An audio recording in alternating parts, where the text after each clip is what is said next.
Les routes en terre, de par la qualité des matériaux qui composent leur couche supérieure, sont très vulnérables.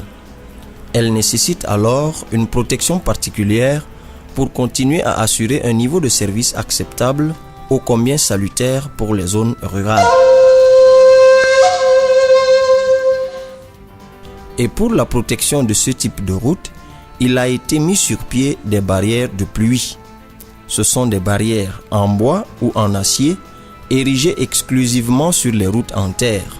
Elles servent essentiellement à la protection des routes en terre dont la dégradation peut être causée par la circulation des véhicules en temps de pluie.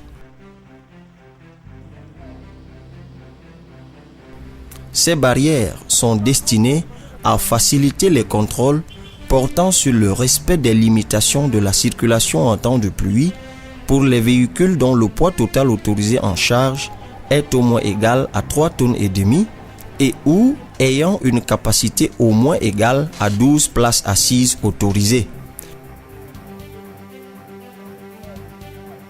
Les barrières doivent être fermées dès le début d'une pluie pour empêcher le passage aux véhicules visés par la loi.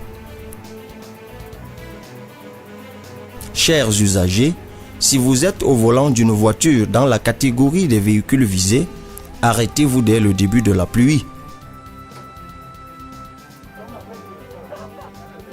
Ne cherchez pas systématiquement à atteindre la prochaine barrière, car votre véhicule dégraderait plusieurs kilomètres de route et les réparations suite à de telles dégradations sont coûteuses pour l'État. Population riveraine des routes en terre, soyez vigilants.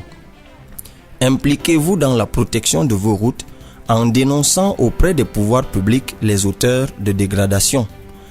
La route est facteur de développement et d'épanouissement.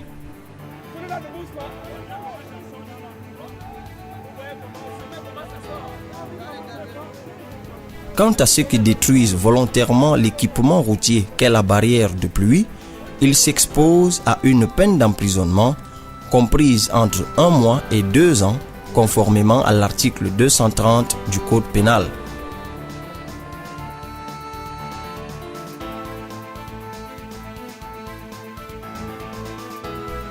Protège ta route.